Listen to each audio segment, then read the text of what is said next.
안녕하세요. 배추 퍼스트 클래스의 조창원입니다. 지난 시간에 역량 기반 인재상에 대해서 말씀을 드렸어요. 그래서 오늘은 역량 기반 인재상을 보여줄 수 있는 세특은 어떻게 쓸 수 있는지에 대해서 연구 사례 갖고 얘기 한번 해보겠습니다. 아무래도 이런 역량 기반 사례는 인문계열보다 자연계열이 좀 쓰기 어렵거든요. 그래서 자연계열 갖고 왔습니다. 자연계열 학생 세특에서 보여주는 실수 같은 것은 뭐 의대나 공대나 다 똑같습니다. 전문적이고 심화된 내용 기재하려고 들어요. 그래서 교과서 내용하고 관련도 없고 이해하지도 못했을 것 같은 거 쓰고 있거든요. 근데 이거는 입학사정관 너무 엉성하게 보는 거예요.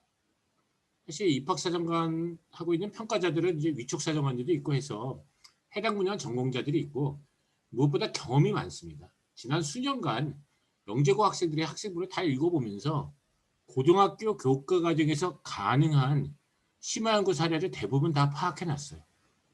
그러니까 학생부 종합전형이 잠재 능력이 있는 발전 가능성을 가지고 있는 역량 중심의 평가를 한다는 것은 단순하게 지식이 누적되어지고 축적되어 있으면 그거 영재고 학생 뽑지 뭐하러 일반고 학생 뽑아요.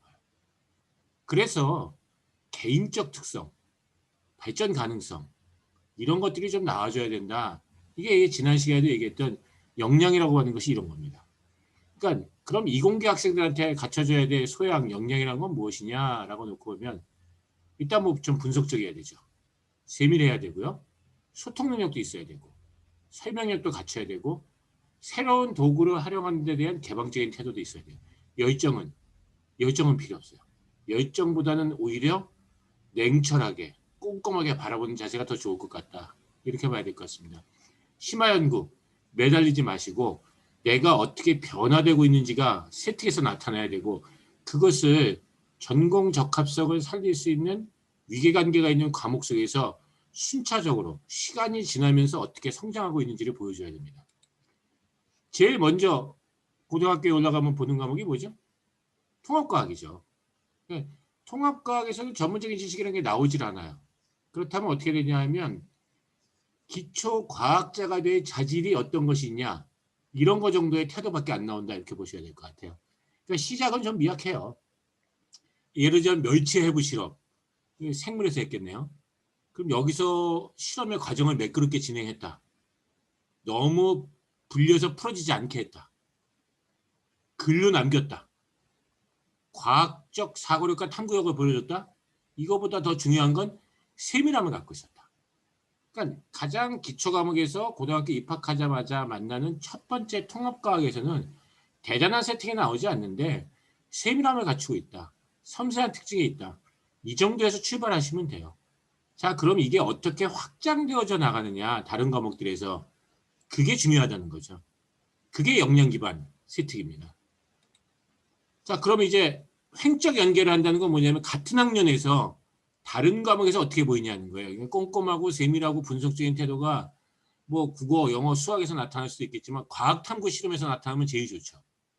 그러니까 요럴 때 어떻게 나타내냐면 스스로 찾아보는 호기심이 있다. 실험 설계, 실험 수행 잘했다. 주도적인 역할을 했다. 요 정도 되면 이제 횡적 연계가 있다고 보는 거예요. 대부분 1학년 세특이 그렇게 뛰어나진 않아요. 1학년 세특에서는 주로 태도 정도만 본다. 이렇게 봐야 될 것 같아요. 진짜 세특이 쓰여지기 시작하는 건 2학년부터죠. 자, 이 학생은 어쨌든 생물 쪽, 뭐 의대가 됐든 생명공학 연구원이 됐든 약대가 됐든 그런 걸 준비하는 것 같아 보여요. 그러면 2학년 세특에서는 무슨 과목이 제일 중요할까요? 역량 기반에서는 그런 거 없어요. 모든 과학 과목이 다 필요하다. 제가 지난 시간에 역량 기반 인재상 얘기할 때 생명공학에서는 물리 과목도 2까지 필요하다 이런 얘기 드렸잖아요. 그러니까 예컨대 물리에서 실험의 조작 변인, 종속 변인에 대해서 파악하고 실험 장치 잘 고려해서 설명하고 논리적인 결론 도출하고 그래프 잘 그렸다. 이렇게 되면 어떻게 되냐? 아, 이제 횡적 연계는 잘 됐다 이렇게 봅니다. 관련성이 조금 적은 과목에서 보여주게 된다면 설득력이 있다고 보는 거예요. 그러니까 생명과학에 관심 있는 학생이 물리 실험도 잘해야 돼요. 그렇게 해서 자질을 보여주는 거예요. 지식을 보여주는 게 아니고. 그래도 역시 중요한 과목은 생명과학이에요. 그럼 생명과학 세특은 잘 써야 되겠죠.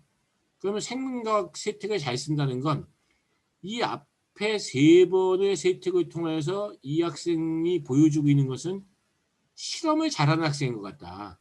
그러니까 실험과 관계된 내용이 반복적으로 나타나게 된다면 이 학생의 기록에 대해서 신뢰를 할 수 있겠죠. 그러니까 파스텔의 생물 속생설 실험 내용을 잘 시연하고 과학적 원리, 연역적 탐구 방법을 쉽게 설명하고 실험 장치를 직접 설치하여. 자, 이제 실험 장치를 직접 설치하여서 뭐가 나오는 거죠? 도전 정신, 창의성 이런 것도 나오는 거예요. 그런 다음에 이제 적극적인 모습도 나타나게 되는 거고. 그래서 핵심 내용이 무엇인지 정확하게 전달함. 자, 앞에 것까지의 자질에서 추가가 된 게 뭐가 있을까요? 그러니까 이제 추가가 됐다는 게 이제 변화되고 종적으로 성장했다는 얘기인데 시간이 지나서는 잘 설명해준다. 정확하게 전달해준다. 그러니까 이제 사이언스 커뮤니케이터 활동이 이제 일어나기 시작하는 거예요. 그러니까 사실 공학자가 됐든 의사가 됐든 잘 설명해줘야 돼요. 특히 의사 선생님들 불친절하면 환자도 되게 불안하잖아요.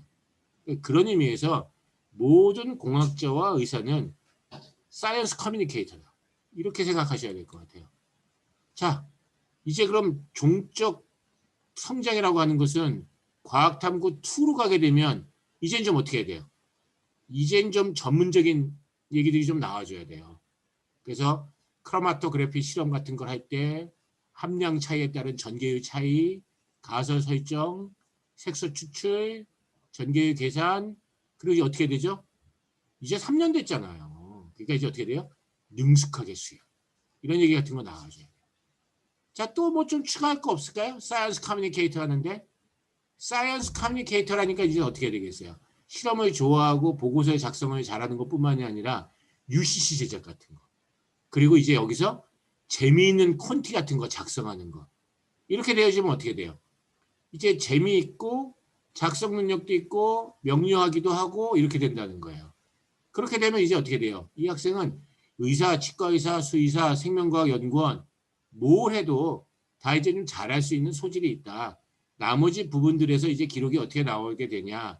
그리고 이제 자기소개서에 어떤 식으로 쓰냐에 따라서 진로가 설정되어지겠지만서도 사실 이런 의사나 수의사, 생명과학 연구원은 약사는 비슷한 분야를 다루고 있어요. 그러니까 사실 어디로 간다고 해서 전공적합성을 너무 좁게 보실 필요는 없다. 이렇게 보셔야 될 것 같아요.